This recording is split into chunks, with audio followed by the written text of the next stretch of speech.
Gen Z prep channel में आपका स्वागत है। ये यूपी कला प्लस संस्कृत मैराथन क्लास है, कॉम्पिटिटिव एग्जाम स्पेशल। और ये मैराथन का पार्ट 1 है, जिसे बाद में बाकी पार्ट्स के साथ मर्ज किया जाएगा। तो आज हम उत्तर प्रदेश की कला और संस्कृति के विशाल सागर में गोता लगाने वाले हैं। बिल्कुल।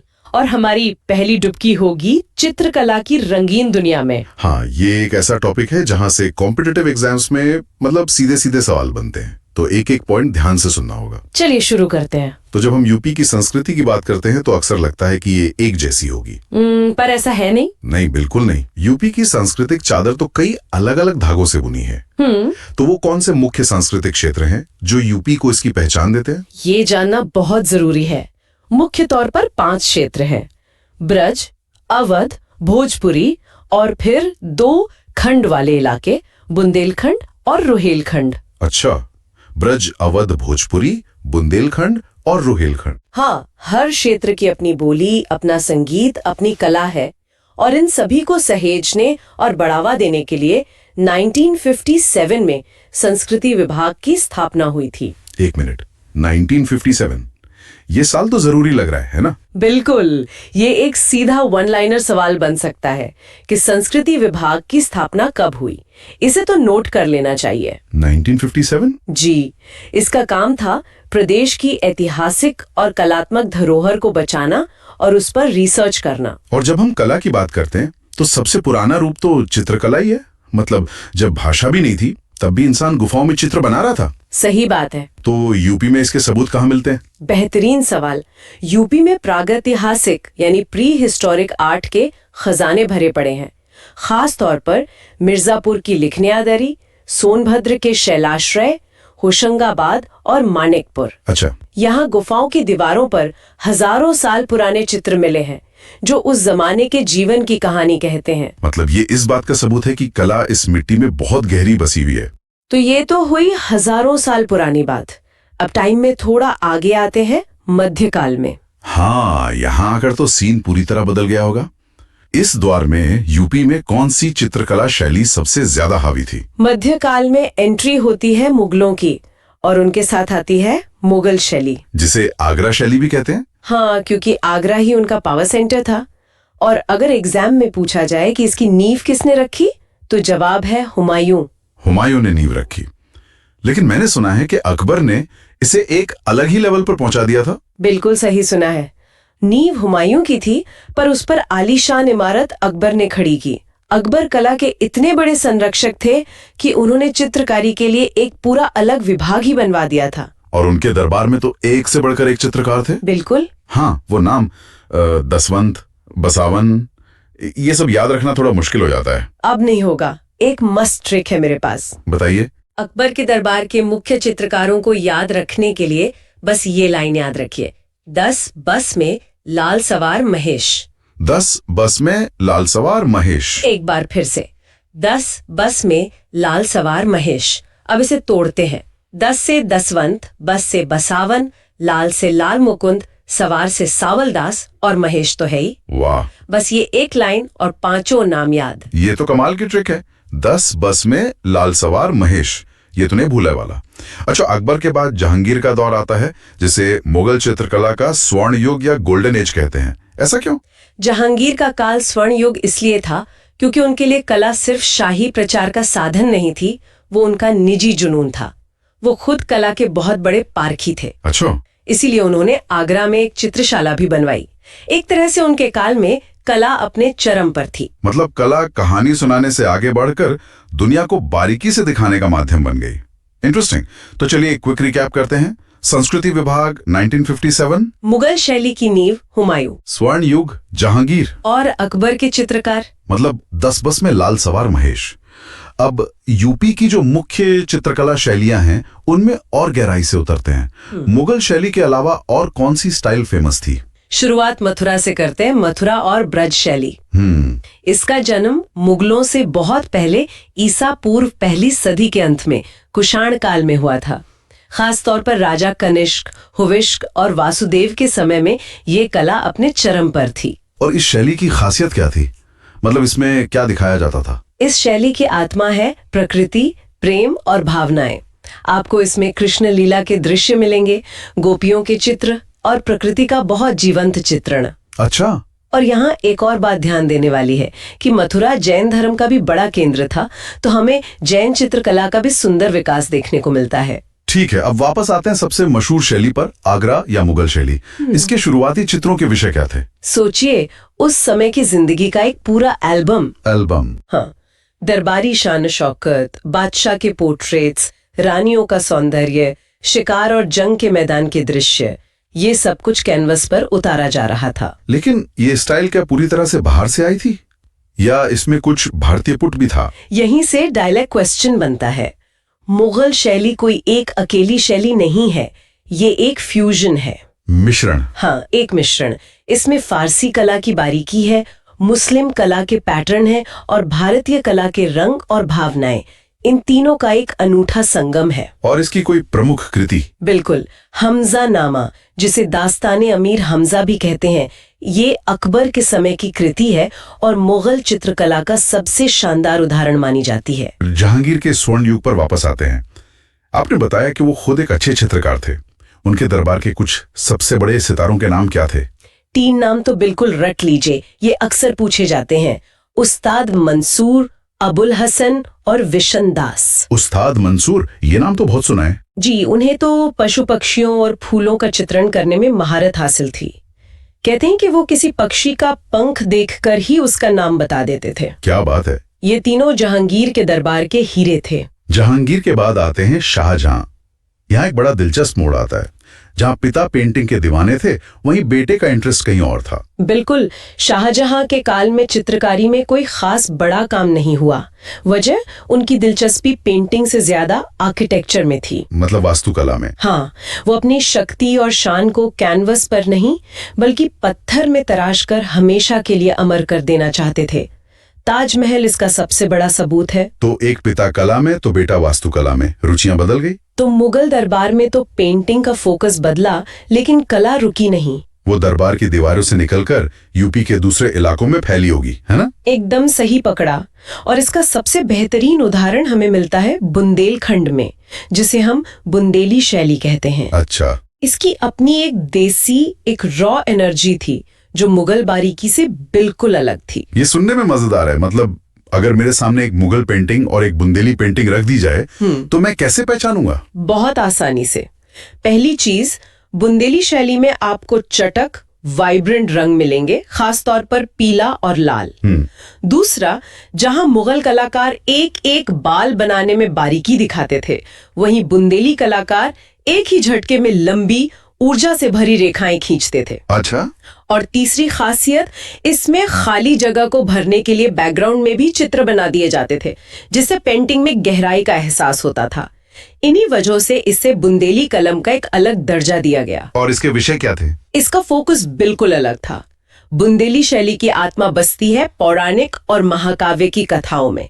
खास तौर पर राम और कृष्ण के जीवन की कहानियों को इसमें बड़ी खूबसूरती से दिखाया गया है। अब एक और शैली की बात करते हैं जो शायद सबसे पुरानी है, कंदरा या मिर्जापुर शैली। हाँ, नाम से ही लग रहा है कि इसका कनेक्शन गुफाओं से है। बिल्कुल। कंदरा का मतलब ही गुफा होता है। ये एक प्रागैतिहासिक शैली है जो मिर्जापुर जिले की गुफाओं में मिली है।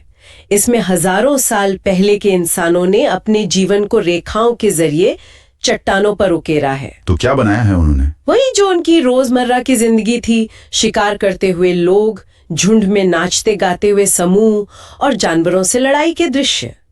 ये चित्र उस समय के समाज का आईना है। और ये चित्र मिले कहाँ हैं? मतलब किस तरह के पत्थर पर? ये चित्र बालूकाश्म यानी सैंडस्टोन और ग्रेनाइट पत्थर से बनी चट्टानों के नीचे, जिन्हें शैलाश्रय कहते हैं, उन पर मिले हैं।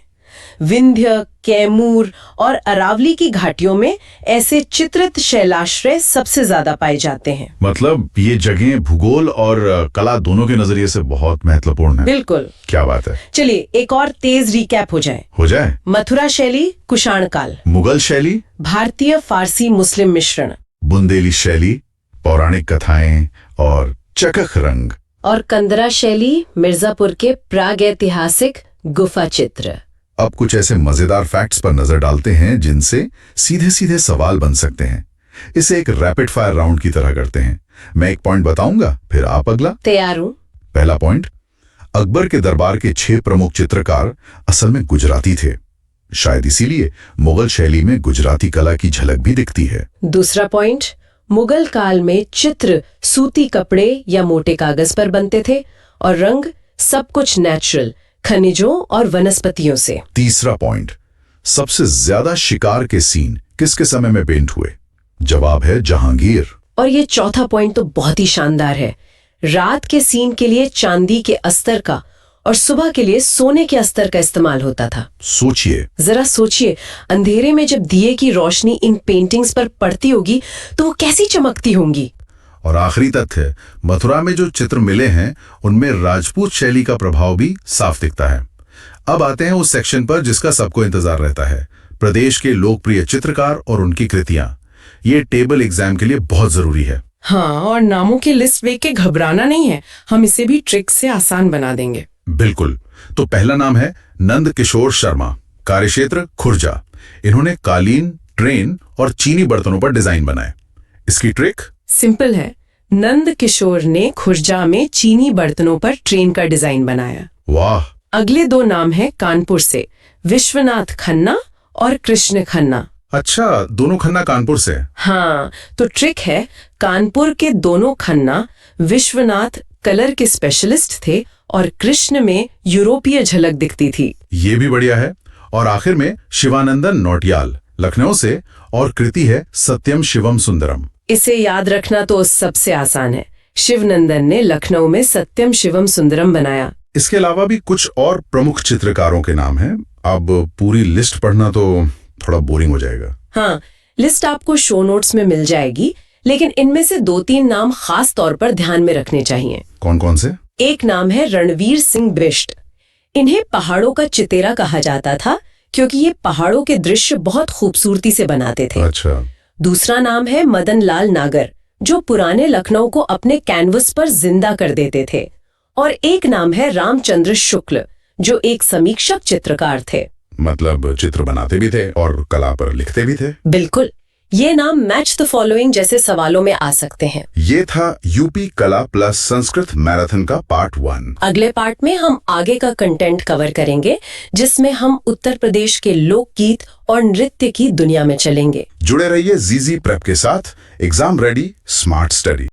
जेनजी प्रेप चैनल में आपका स्वागत है। और ये है यूपी कला प्लस संस्कृति मैराथन का पार्ट 2। आराम से बैठिए, ध्यान लगाइए, आज सब याद करवा दूंगा। हाँ, बिल्कुल, आज सब कुछ यहीं याद करके जाएंगे। तो आज का एजेंडा है उत्तर प्रदेश की संगीत कला, इसके प्रमुख घराने, कलाकार और हाँ, लोकगीत भी। और ये सब हम बहुत ही गहराई से, मतलब एक एक चीज को समझते हुए कवर करेंगे। चलिए फिर शुरू करते हैं। तो सबसे पहले स्लाइड 2, संगीत कला की ऐतिहासिक पृष्ठभूमि। जी, उत्तर प्रदेश में संगीत का जो प्रसंग है वो कोई नई बात नहीं है, ये वैदिक काल से ही मिलता है। और जब हम मध्यकाल की बात करते हैं तो एक नाम सबसे पहले आता है, अमीर खुसरो। अमीर खुसरो, जिनका जन्म कासगंज के पटियाली में हुआ था। इन्होंने ख्याल गायन शैली का विकास किया। ख्याल गायन, अच्छा, और इनके नाम के साथ तो वाद्य यंत्र भी जुड़े हैं। हाँ बिल्कुल, सितार और तबला का आविष्कार भी अमीर खुसरो ने ही किया था। और यूपी में जो हमारे पारंपरिक वाद्य यंत्र हैं, जैसे मृदंग, वीणा, ढोलक, मंजीरा, नगाड़ा, ये तो थे ही। जी, तो खुसरो जी का योगदान बहुत बड़ा है। अब इतने सारे फैक्ट्स हैं, खुसरो, ख्याल, सितार, तबला, कासगंज, इसे याद कैसे रखें? हाँ, चिंता मत करिए, इसकी एक बहुत मजेदार मेमोरी ट्रिक है। बताइए। इसे ऐसे याद रखिए, अमीर खुसरो को जब संगीत का ख्याल आया तो उन्होंने अपने घर कासगंज में बैठकर सितार और तबला बजाया। अरे वाह, ये तो बहुत ही आसान हो गया, है ना? इस एक लाइन से खुसरो के तीनों योगदान याद हो जाएंगे, ख्याल, सितार और तबला, और जन्म स्थान भी। और यहाँ पर एक बहुत जरूरी एग्जाम पॉइंट भी है। जी, इस पर डायरेक्ट क्वेश्चन बन सकता है, अमीर खुसरो का जन्म स्थान क्या है? और जवाब है कासगंज। इसका PYQ रेलेवेंस हाई है, तो ये जरूर याद रखना है। बिल्कुल। अब इसे दोहरा लो। चलिए अगली स्लाइड पर चलते हैं। अगली स्लाइड है शाहजहांपुर घराने पर, जिसे सरोद के उस्तादों का घराना कहा जाता है। जी, ये घराना खास तौर पर सरोद वादन के लिए ही मशहूर है। इसके प्रमुख कलाकार कौन कौन हैं? इसमें देखिए पुराने उस्तादों में इनायत अली, उस्ताद मुराद अली खान और उस्ताद मोहम्मद अली खान का नाम आता है। और अन्य दिग्गजों में पंडित राधिका मोहन मेत्रा और पंडित बुद्धादेव दासगुप्ता भी हैं। लेकिन जो सबसे प्रसिद्ध नाम है आज के समय में वो है उस्ताद अमजद अली खान। अमजद अली खान, हाँ, इन्हें तो पूरी दुनिया जानती है। जी, तो शाहजहांपुर का मतलब ही सरोद है एक तरह से। इसकी भी कोई मेमोरी ट्रिक है? हाँ हाँ बिल्कुल, इसे ऐसे याद रखो, शाहजहां की महफिल में अमजद और मुराद ने क्या बजाया? सरोद बजाया। बस हो गया याद। ये तो बहुत आसान है। तो एग्जाम पॉइंट क्या बनेगा यहाँ से? एग्जाम पॉइंट ये है कि अमजद अली खान का संबंध किस वाद्य यंत्र और घराने से है? तो जवाब होगा सरोद वादन और शाहजहांपुर घराने से। इसका PYQ रिलेवेंस मीडियम है। बिल्कुल सही। अब इसे दोहरा लो। चलो अगली स्लाइड पे चलते हैं। अब आते हैं किराना घराने पर। स्लाइड कहती है कि ये हिंदुस्तानी ख्याल गायकी के सबसे पुराने घरानों में से एक है। जी, ये ख्याल गायकी का आप कह सकती हैं ग्रैंडफादर घराना है, बहुत पुराना और सम्मानित। और इसका स्थान है मुजफ्फरनगर जिले का कस्बा कैराना। हाँ, और यहाँ एक अपडेट है, कैराना अब शामली जिले में आता है, तो ये याद रखना बहुत जरूरी है। अच्छा, ये तो महत्वपूर्ण बदलाव है। और इसके संस्थापक? इसके संस्थापक थे उस्ताद अब्दुल करीम खान।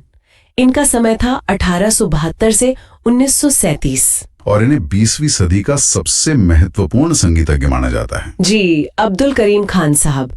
किराना घराने की नींव इन्होंने ही रखी थी। तो किराना कैराना अब्दुल करीम खान, ट्रिक तो बनती है? हाँ हाँ, इसकी ट्रिक तो बहुत ही आसान है। बताइए। पास वाले किराना स्टोर पर करीम भाई बहुत सुरीला ख्याल गाते हैं। हाँ, ये तो रोजमर्रा की जिंदगी से जुड़ गया, अब नहीं भूलेंगे। बिल्कुल। और यहाँ एक बहुत जरूरी एग्जाम पॉइंट है, इसे नोट कर लो। क्या है वो? किराना घराना अब शामली जिले में आता है, पहले ये मुजफ्फरनगर में था। ठीक है, ये अपडेट याद रखना है, इसका PYQ रिलेवेंस हाई है। जी, अब इसे दोहरा लो। चलो अगली स्लाइड पे चलते हैं। तो किराना घराने की बात चल रही है, अब इसके प्रमुख कलाकारों को देखते हैं। जी, इस घराने ने तो संगीत की दुनिया को कई सितारे दिए हैं। स्लाइड पर सबसे पहले स्टार्स में नाम है भीमसेन जोशी, गंगूबाई हंगल और हीराबाई बड़ौदकर। ये तीनों तो मतलब लेजेंड्स है। भीमसेन जोशी जी को तो भारत रत्न भी मिला। हाँ, और गंगूबाई हंगल जी की कहानी भी बहुत प्रेरणादायक है। बिल्कुल। इनके अलावा और भी कई महान कलाकार हुए, जैसे नन्हे खां, अब्दुल वहीद खां, काले खां, बाल कृष्ण बुआ, सरस्वती राणे, प्रभा अत्रे। लिस्ट बहुत लंबी है। रोशन आरा बेगम का भी नाम है। जी, तो ये सब किराना घराने के दिग्गज थे। पर भीमसेन जोशी और गंगूबाई हंगल, ये नाम परीक्षा में सबसे ज्यादा पूछे जाते हैं। मेरे साथ एक बार दोहराइए। भीमसेन जोशी। तो इन्हें याद रखने की भी एक कहानी वाली ट्रिक है। अच्छा, सुनाइए। एक कहानी सोचो, भीम ने गंगा नदी के किनारे अपनी दोस्त हीरा और रोशन आरा को देखा। वाह, भीम ने गंगा किनारे हीरा और रोशन को देखा, सारे स्टार्स याद हो गए। है ना आसान। और यहाँ एक डायरेक्ट क्वेश्चन अलर्ट है, वो ये कि भीमसेन जोशी और गंगूबाई हंगल का संबंध किस घराने से है? और उत्तर है किराना घराना। इसका PYQ रेलेवेंस भी हाई है। अब इसे दोहरा लो। चलो अगली स्लाइड पर चलते हैं। अगला घराना है आगरा घराना। जी, आगरा घराना, इसकी शुरुआत थोड़ी अलग है। ये संतों से शुरू हुआ। स्लाइड पर संत प्रारंभिक में नाम है अलखदास और मलूकदास। हाँ, मतलब इसकी नींव में भक्ति संगीत था, बाद में इसमें शास्त्रीय गायक जुड़े, जैसे कि फयाज खां, पंडित विश्वंभरदीन और शफी अहमद। बिल्कुल। और इनमें से फयाज खां और संत मलूकदास, ये इस घराने के दो सबसे बड़े स्तंभ या पिलर माने जाते हैं। अन्य कलाकारों में दीपाली नाग और मधुरे गोस्वामी का भी नाम है। जी, तो आगरा घराने में भक्ति और दरबारी संगीत दोनों का संगम है। इसकी मेमोरी ट्रिक क्या होगी? इसकी ट्रिक भी बड़ी सीधी है।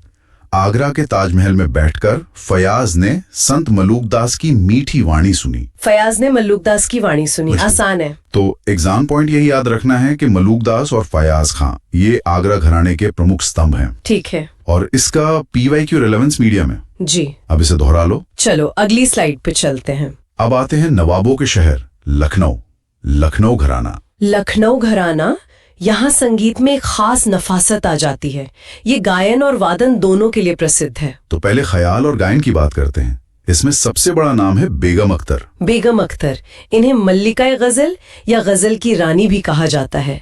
इनका नाम तो लखनऊ घराने की पहचान है। इनके अलावा सादिक अली खां, खुर्शीद अली खां और बिंदादीन का भी नाम है। जी, अब वादन यानी इंस्ट्रूमेंट्स की बात करें तो कोदू सिंह का नाम बहुत महत्वपूर्ण है। कोदू सिंह और उनका वाद्य यंत्र पखावज, ये बहुत पूछा जाता है। बिल्कुल। और सितार में इलियास खां और गुलाम अहमद का नाम आता है। अन्य प्रमुख कलाकारों में ध्रुव तारा जोशी, पंडित अयोध्या प्रसाद और दूल्हे खां भी हैं। जी, तो इसे याद रखने की ट्रिक भी लखनऊ के नवाबी अंदाज वाली है। अच्छा, वो कैसे? कहानी है, लखनऊ की नवाब यानी बेगम अख्तर ने इलियास को अपने लिए सितार पर गाना गाने को कहा। हाँ, बेगम अख्तर और इलियास खां का सितार दोनों याद हो गए। और यहाँ एक वेरी इंपॉर्टेंट एग्जाम पॉइंट है, वो ये कि बेगम अख्तर का संबंध किस घराने से है? तो जवाब है लखनऊ घराने से। और वे गजल और ठुमरी के लिए प्रसिद्ध थी।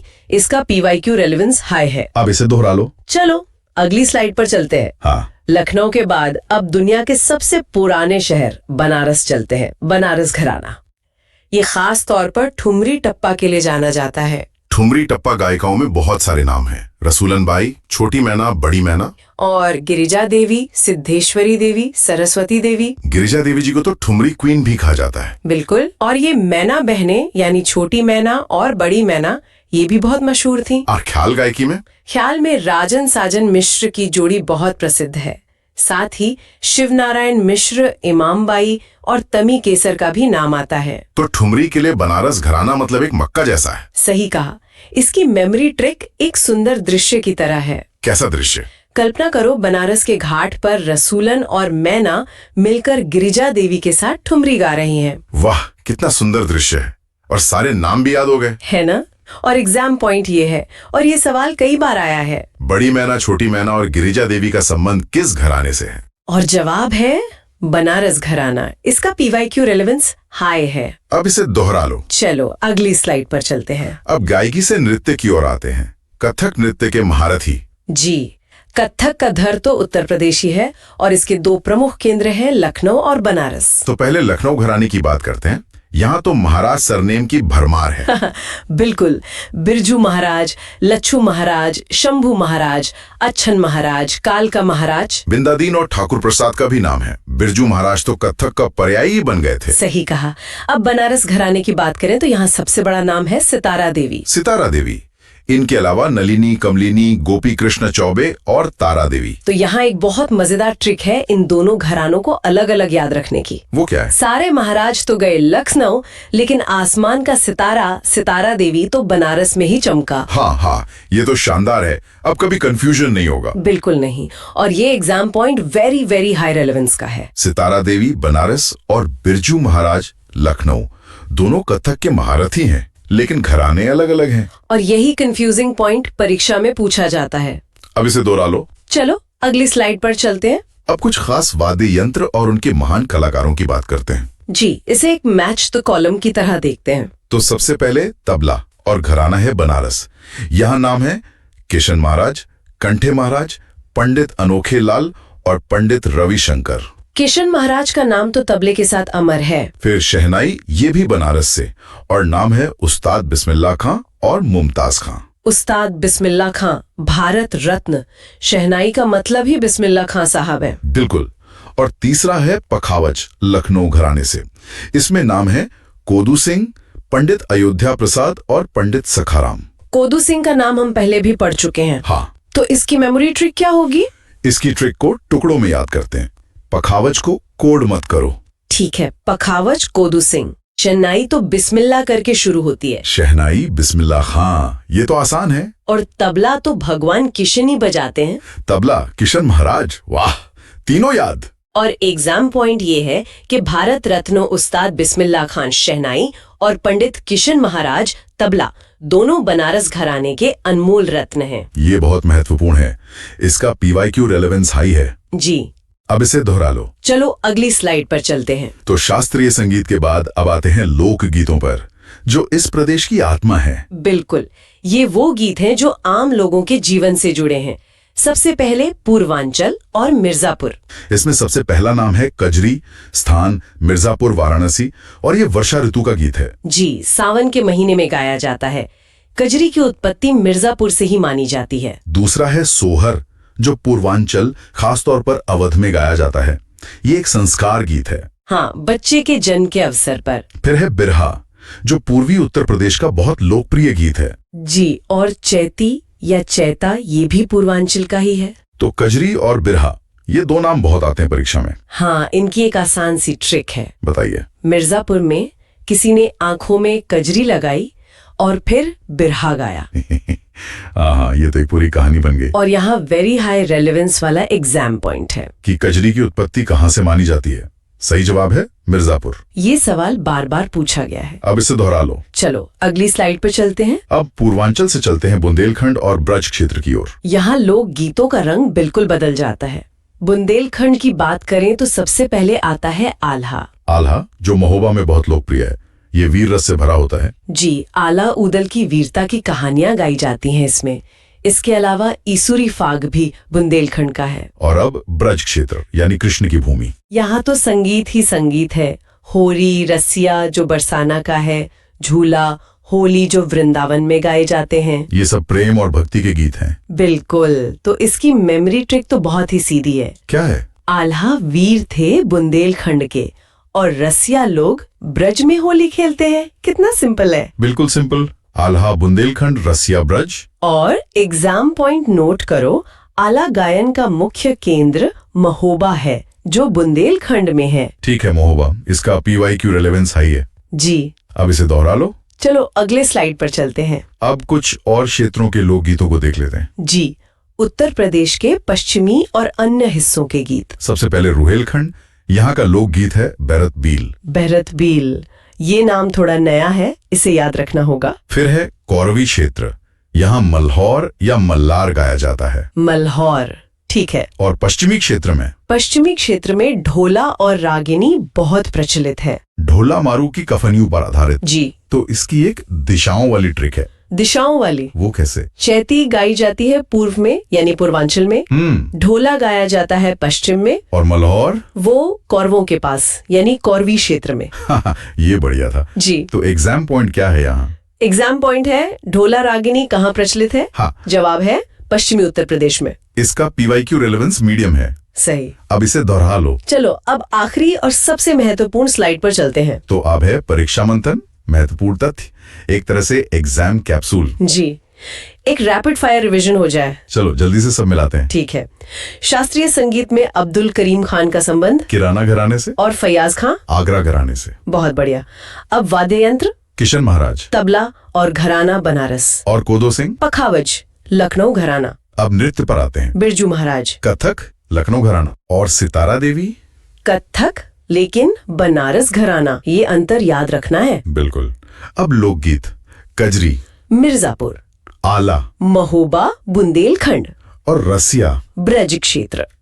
और सबसे ज्यादा पूछा जाने वाला सवाल, अमीर खुसरो को तोताए हिंद कहते हैं और वे कासगंज से थे। वाह, ये तो पूरा का पूरा एपिसोड ही रिवाइज हो गया। जी, ये कैप्सूल परीक्षा से ठीक पहले बहुत काम आएगा। तो हमारा आज का टॉपिक है पार्ट 3, उत्तर प्रदेश के प्रमुख मेले, महोत्सव एवं त्योहार। इंग्लिश में कहें तो major fairs, festivals and cultural events. अरे वाह, स्क्रीन पर देखो उत्तर प्रदेश का कितना सुंदर चमकता हुआ नक्शा है। हाँ, और ये हर पॉइंट एक मेले या त्योहार की तरह ही लग रहा है ना? बिल्कुल। और देखिए हमारे लिए एक ट्रिक बॉक्स भी है। इसमें क्या लिखा है? Memory mnemonics, remember. इसमें कुछ की मेले दिए गए हैं, जैसे कुंभ प्रयागराज में, माघ ये भी प्रयागराज में, रामनवमी अयोध्या में, देवशारिफ बाराबंकी में, और श्रावण वाराणसी में। ये तो बस एक झलक है, हम इन सबको आगे डिटेल में देखने वाले हैं। जी बिल्कुल। इस स्लाइड का हर शब्द कवर हो गया। चलो अगली स्लाइड पर चलते हैं। चलिए अब इस स्लाइड को ध्यान से देखते हैं। वाह, एक नजर में सारी जरूरी जानकारी एट अ ग्लांस। हाँ, तो पहला पॉइंट, उत्तर प्रदेश में प्रतिवर्ष लगभग 2250 मेले आयोजित किए जाते हैं। सोचिए, 2250। और ये सीधे सीधे एक एग्जाम पॉइंट है। डायरेक्ट क्वेश्चन बन सकता है कि कितने मेले होते हैं। बिल्कुल। और दूसरा पॉइंट, विश्व का सबसे बड़ा मेला कुंभ मेला जो प्रयागराज में लगता है, ये तो हम सबको पता है ना? हाँ हाँ हाँ, ये तो काफी प्रसिद्ध है। अब आते हैं लीडर बोर्ड पर, देखते हैं सबसे ज्यादा मेले कहाँ लगते हैं। अच्छा, तो नंबर 1 पर है मथुरा 86 मेलों के साथ। नंबर 2 पर कानपुर एवं हमीरपुर, दोनों में 79 मेले। फिर नंबर 3 पर है झांसी 78 मेलों के साथ। और नंबर 4 पर आगरा 72 मेले और 5 पर फतेहपुर 70 मेले। ये लिस्ट तो याद करनी पड़ेगी। अरे वाह, इसको याद कैसे रखें? जेंजी प्रेप है तो ट्रिक भी होगी, नीचे देखो। अच्छा, ट्रिक है, मथुरा के कानपुर में झांसी की आग से फतेह मिली। मजेदार है ना? चलो सब लोग आंखें बंद करके एक 3D तस्वीर बनाओ। हाँ, मथुरा में किसी के कान में झांसी की रानी की तलवार की आग से फतेह मिल गई। अगर अभी एग्जाम में पूछ लें तो क्या लिखोगे? यही ट्रिक, एक बार मेरे साथ बोलो फटाफट। मथुरा के कान में झांसी की आग से फतेह मिली। बहुत बढ़िया ट्रिक है। इस स्लाइड का हर शब्द कवर हो गया। चलो अगली स्लाइड पर चलते हैं। अब इस स्लाइड को ध्यान से देखते हैं। यहाँ कुछ बहुत जरूरी की फैक्ट्स हैं, एक एक करके बढ़ते हैं। पहला पॉइंट है, महाकुंभ प्रति 12 वर्ष पश्चात तथा कुंभ 6 वर्ष के अंतराल पर आयोजित किया जाता है। ये तो डायरेक्ट क्वेश्चन बन सकता है। महाकुंभ 12 साल और कुंभ 6 साल, इसे याद रखना है। बिल्कुल। और दूसरा पॉइंट है कि अद्यतन महाकुंभ मेला प्रयागराज में 2013 में आयोजित किया गया। ठीक है। तीसरा पॉइंट, उत्तर प्रदेश पर्यटन विभाग द्वारा प्रतिवर्ष लखनऊ, आगरा तथा वाराणसी नगरों में महोत्सव का आयोजन किया जाता है। मतलब ये ऑफिशियल टूरिज्म फेस्टिवल्स हैं। हाँ। चौथा पॉइंट, मुगल कालीन वैभव के दृश्य आगरा के ताज महोत्सव का प्रमुख आकर्षण है। ताज महोत्सव मतलब आगरा। ये तो आसान है, ताज से आगरा। और पांचवा पॉइंट, ये बहुत जरूरी है, हिंदू मुस्लिम एकता के प्रतीक सुलह कुल उत्सव का आयोजन आगरा में किया जाता है। हाँ, ये एग्जाम पॉइंट है, सुलह कुल फेस्टिवल। और इसको याद करने के लिए नीचे ट्रिक भी दी है। ट्रिक, हिंदू मुस्लिम ने आगरा में सुलह कर ली, सुलह कुल इक्वल्स टू आगरा। कितना आसान है, दिमाग में 3D तस्वीर बन गई है ना? बिल्कुल। छठा पॉइंट, उत्तर प्रदेश में होली पर्व के अवसर पर लठमार होली का आयोजन बरसाना में किया जाता है। अरे वाह, ये तो सबने सुना ही होगा, बहुत फेमस है। और 7वां पॉइंट, अयोध्या परिक्रमा का आयोजन राम जन्मभूमि अयोध्या में किया जाता है। ये तो नाम से ही साफ है, अयोध्या परिक्रमा अयोध्या में ही होगी। इस स्लाइड का हर शब्द कवर हो गया। चलो अगली स्लाइड पे चलते हैं। चलिए, अब इस स्लाइड को ध्यान से देखते हैं। कितनी सुंदर तस्वीरें हैं। तो अब बात करते हैं मेजर फेस्टिवल्स की। हाँ, पहला है लखनऊ महोत्सव। इस महोत्सव में अवध के परंपरागत संगीत, नृत्य, वैभव, नजाकत एवं नफासत का दिग्दर्शन कराया जाता है। मतलब पूरा नवाबी कल्चर एक जगह पर। बिल्कुल। और देखो, इसके लिए ट्रिक बॉक्स भी है, TRICK बॉक्स। नवाबों की नजाकत देखनी है तो लखनऊ जाओ। बिल्कुल सही। दूसरा है वाराणसी उत्सव। इस उत्सव में भारतीय धर्म एवं संस्कृति तथा ज्ञान विज्ञान का प्रस्तुतिकरण किया जाता है। यह एक पर्यटन उत्सव है। काशी की पहचान ही ज्ञान और संस्कृति से है। और तीसरा है सुलह कुल उत्सव, जो आगरा में होता है। इसे हिंदू मुस्लिम एकता का प्रतीक माना जाता है। ये हमने पिछली स्लाइड में भी पढ़ा था। और ट्रिक भी याद है। क्या थी ट्रिक? हिंदू मुस्लिम ने आगरा में सुलह कर ली। शानदार। इस स्लाइड का हर शब्द कवर हो गया। चलो अगली स्लाइड पे चलते हैं। अब इस स्लाइड को ध्यान से देखते हैं। लिस्ट अभी जारी है। चलो देखते हैं और कौन से महोत्सव हैं। पहला है ताज महोत्सव आगरा। ये हर साल फरवरी में होता है। इसमें मुगल कालीन संस्कृति और भारतीय ललित कलाओं का प्रदर्शन किया जाता है। ताज है तो आगरा ही होगा, ये तो आसान है। बिल्कुल। अगला है कन्नौज महोत्सव। ये भी पर्यटन विभाग करवाता है कन्नौज में। और इसको याद करने के लिए एक ट्रिक है। ट्रिक, इत्र की खुशबू कन्नौज में ही मिलेगी। अरे वाह, ये तो बहुत अच्छा कनेक्शन है। कन्नौज इत्र के लिए फेमस है, तो कन्नौज महोत्सव भी वहीं होगा। और फिर है प्रयाग महोत्सव। ये प्रदेश सरकार के संस्कृति विभाग के सहयोग से प्रयागराज में होता है। प्रयाग से प्रयागराज, ये भी बहुत सिंपल है। हाँ, ये तो नाम से ही पता चल रहा है। बिल्कुल। इस स्लाइड का हर शब्द कवर हो गया। चलो अगली स्लाइड पर चलते हैं। अब इस स्लाइड को ध्यान से देखते हैं। और 2 महोत्सव हैं इस लिस्ट में। पहला है बिठूर गंगा महोत्सव। ये कानपुर के बिठूर नामक स्थान पर हर साल कार्तिक मास में गंगा के तट पर होता है। और ये एक एग्जाम पॉइंट है। बिठूर कहाँ है? कानपुर में। हाँ, ये लोकेशन पूछ सकते हैं। इसकी भी ट्रिक है। ट्रिक, बिठूर में कान के नीचे गंगा बहती है। मजेदार है ना? काफी मजेदार है। सोचो बिठूर में किसी के कान के नीचे से गंगा जी बह रही है। एक बार मेरे साथ बोलो, बिठूर में कान के नीचे गंगा। और दूसरा है कबीर महोत्सव। ये संत कबीर नगर जनपद के मगहर में होता है। ये तो आसान है, कबीर महोत्सव संत कबीर नगर में। नाम से ही जुड़ा हुआ है। इस स्लाइड का हर शब्द कवर हो गया। चलो अगली स्लाइड पे चलते हैं। अब इस स्लाइड को ध्यान से देखते हैं। चलो अब मेलों की लिस्ट देखते हैं टेबल फॉर्म में। ठीक है, तो मेला का नाम और स्थान। पहला है नौचंदी मेला, ये लगता है मेरठ में। फिर है बटेश्वर मेला आगरा में, देवा शरीफ बाराबंकी सैयद सालार बहराइच और गोविंद साहब अंबेडकर नगर। अब इनको याद करने के लिए हमारा प्यारा ट्रिक बॉक्स। बिल्कुल, नौचंदी के लिए ट्रिक है नई नौ चांदी मेरठ में। अच्छा, और बटेश्वर के लिए? बेटे को आगरा से बचाओ। देवा शरीफ के लिए? देवा रे देवा, सब बड़ा बांका है। हाँ ये अच्छा है। और सैयद सालार? सालार बहरा है, सुनता नहीं। कितनी मजेदार ट्रिक्स है। चलो एक बार इन 3D तस्वीरों को दिमाग में बनाओ, फटाफट याद हो जाएगा। Gen Z prep rocks. ये विजुअलाइज करने से जल्दी याद होता है। इस स्लाइड का हर शब्द कवर हो गया। चलो अगली स्लाइड पर चलते हैं। चलिए अगली लिस्ट देखते हैं। अब इस स्लाइड को ध्यान से देखते हैं। लिस्ट 2 आ गई है। हाँ चलो जल्दी से पढ़ते हैं। मेला का नाम, स्थान।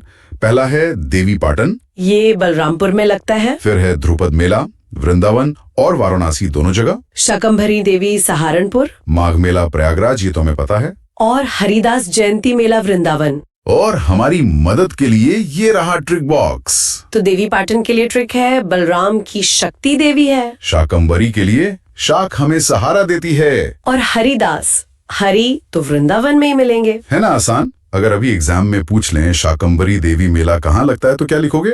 शाक हमें सहारा देती है, सहारनपुर। वाह, बिल्कुल, इस स्लाइड का हर शब्द कवर हो गया। चलो अगली स्लाइड पर चलते हैं। अब इस स्लाइड को ध्यान से देखते हैं। लिस्ट 3 तैयार है।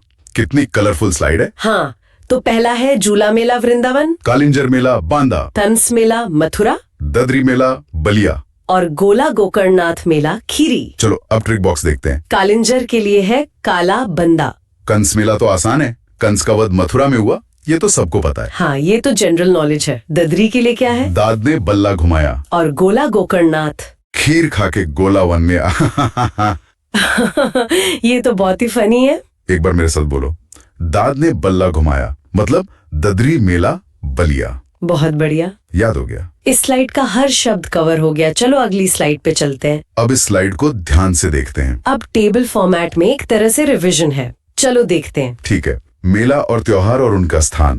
पहला मकर संक्रांति, जिसे खिचड़ी मेला भी कहते हैं, ये गोरखनाथ गोरखपुर में। फिर कुंभ मेला हर 12वें वर्ष और वार्षिक माघ मेला प्रयागराज। ध्रुपद मेला वाराणसी। लठमार होली ब्रज बरसाना नंदगांव। रामायण मेला चित्रकूट, ये चित्रकूट में ही है। और नौचंदी मेला मेरठ। और ये रहा ट्रिक बॉक्स। खिचड़ी के लिए ट्रिक है, योगी जी को खिचड़ी पसंद है। अरे वाह, ये तो बेस्ट ट्रिक है, एकदम याद रहेगी। और रामायण चित्रकूट के लिए राम जी वनवास में चित्र बनाते थे। दिमाग में ट्रिंगनी तस्वीर बन गई ना, योगी जी खिचड़ी खा रहे हैं, मतलब खिचड़ी मेला गोरखपुर। बिल्कुल। इस स्लाइड का हर शब्द कवर हो गया। चलो अगली स्लाइड पर चलते हैं। अब इस स्लाइड को ध्यान से देखते हैं। टेबल 2 हाजिर है। तो पहला है नवरात्र मेला तुलसीपुर बलरामपुर। जिया शाह मदार का उर्स मकनपुर। ईसाई मेला बेदम समरू चर्च सरधाना मेरठ।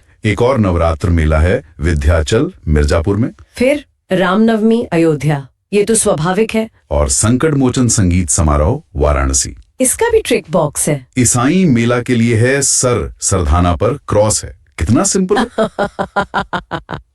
वाह, और संकट मोचन के लिए? संकट में काशी याद आती है। बिल्कुल। संकट मोचन हनुमान जी वाराणसी में। बिल्कुल सही। इस स्लाइड का हर शब्द कवर हो गया। चलो अगली स्लाइड पर चलते हैं। अब इस स्लाइड को ध्यान से देखते हैं। टेबल 3 चलो फटाफट खत्म करते हैं। पहला है गणगौर मेला गोकुलपुरा तगाव कटरा आगरा। तरकुला मेला गोरखपुर। कैलाश मेले आगरा। श्रावण झूला मेला अयोध्या। जल विहार महोत्सव मऊ रानीपुर झांसी। और श्री कृष्ण जन्माष्टमी ब्रज मथुरा और नंदगांव में। अब देखते हैं ट्रिक बॉक्स में क्या है। कैलाश के लिए है आगा पर चलकर कैलाश जाओगे। क्या ट्रिक है? ये तो मजेदार है। और जल विहार? झांसी की रानी जल विहार करती थी। वाह, ये तो सीधा कनेक्शन है। ये तो बहुत आसानी से याद हो जाएगा। इस स्लाइड का हर शब्द कवर हो गया। चलो अगली स्लाइड पर चलते हैं। अब इस स्लाइड को ध्यान से देखते हैं। बस खत्म होने वाला है। टेबल 4। तो राम बारात आगरा, मटकी लीला ब्रज बरसाना, दशहरा रामदल प्रयागराज, रामलीला रामनगर वाराणसी, ये बहुत प्रसिद्ध है। और नक्कटैया चेतगंज वाराणसी। Trick box. राम बारात के लिए है राम जी की बारात आगरा से निकली। Trick only. हाँ, बस याद रखने के लिए। बिल्कुल। और नक्कटैया के लिए चेत जा, नहीं तो नाक कट जाएगी। अरे वाह, ये तो बहुत फनी है। इस स्लाइड का हर शब्द कवर हो गया। चलो अगली स्लाइड पर चलते हैं। अब इस स्लाइड को ध्यान से देखते हैं। ये हमारी फाइनल लिस्ट है। मेला और त्योहार स्थान। पहला है पशु मेले, धार्मिक, दिवाली, पूर्णिमा मेले। ये सब बटेश्वर मेला आगरा में लगते हैं। अच्छा, ये सब एक ही जगह। फिर है खिचौचा शरीफ मेला अंबेडकर नगर, देवा मेला देवा शरीफ बाराबंकी, गढ़ गंगा मेला गढ़ मुक्तेश्वर, कार्तिक पूर्णिमा देव दीपावली वाराणसी, रामायण मेला अयोध्या, गोविंद साहब मेला अंबेडकर नगर। और ददरी मेला बलिया। और इसका ट्रिक बॉक्स। बटेश्वर के लिए सारे मेले पशु दिवाली बटेश्वर आगरा में, और खिचौचा कुछ तो अंबेडकर नगर में है। ये तो बहुत ही सिंपल और अच्छी ट्रिक है। इस स्लाइड का हर शब्द कवर हो गया। चलो अगली स्लाइड पर चलते हैं। तो पहली स्लाइड हमारी टाइटल स्लाइड है। इस पर लिखा है यूपी कला प्लस संस्कृति कॉम्पिटिटिव एग्जाम स्पेशल, और मेन टाइटल है पार्ट 4 उत्तर प्रदेश की कला एवं संस्कृति, जिसके अंदर आज का हमारा टॉपिक है शास्त्रीय नृत्य क्लासिकल प्लस लोक नृत्य फोक डांसेस। और सबसे जरूरी बात जो हाईलाइट की गई है, एग्जाम स्पेशल ट्रिक्स के साथ याद करें। मतलब मजेदार होने वाला सब कुछ। तो चलो बच्चों, अपनी कुर्सी की पेटी बांध लो, हम उत्तर प्रदेश के डांस फ्लोर पर उतरने वाले हैं। बिल्कुल। स्लाइड 1 पूरा कवर हो गया। चलो अगली स्लाइड पर। चलिए स्लाइड 2 शुरू। ओके, तो स्लाइड 2 है नृत्य कला कथक क्लासिकल डांस। और पहला ही पॉइंट, ये तो सीधा एग्जाम पॉइंट है। उत्तर प्रदेश का एकमात्र शास्त्रीय नृत्य कथक है। इसको तो बस रट लो। बिल्कुल। और दूसरा पॉइंट कहता है कि यह भारत के 8 शास्त्रीय नृत्यों में सबसे पुराना है। इसकी उत्पत्ति उत्तर भारत में हुई। और इसके प्रमुख कलाकार हैं ठाकुर प्रसाद, जिन्हें कथक का प्रणेता या फाउंडर भी कहते हैं। फिर शंभू महाराज, बिरजू महाराज और बिंदादीन। ये नाम बहुत महत्वपूर्ण है और इनको याद करने के लिए स्लाइड पर एक ट्रिक भी है। हाँ, बहुत अच्छी ट्रिक है। ठाकुर ने कथक किया, शंभू और बिरजू के साथ बिंदा होके नाचे। ये तो शानदार है। आंखें बंद करो और सोचो, एक ठाकुर साहब हैं जो फुल बिंदास होकर शंभू और बिरजू महाराज के साथ कथक कर रहे हैं। अरे वाह, दिमाग में तस्वीर बैठ गई ना? बिल्कुल। चलो सब एक साथ बोलो, ठाकुर शंभू बिरजू बिंदादीन। वाह, कथक के दिन। हाँ। स्लाइड 2 पूरा कवर हो गया। चलो अगली स्लाइड पर चलें। अगर स्लाइड 3 शुरू है। स्लाइड 3 है प्रदेश के लोक नृत्य एक नजर रीजनल ओवरव्यू, मतलब एक क्विक मैप जैसा। हाँ, इसमें पूरे प्रदेश को क्षेत्रों में बांटा गया है। तो सबसे पहले ब्रज क्षेत्र। ब्रज क्षेत्र में है रासलीला, झूला, मयूर, चरकुला और घड़ा। ओके।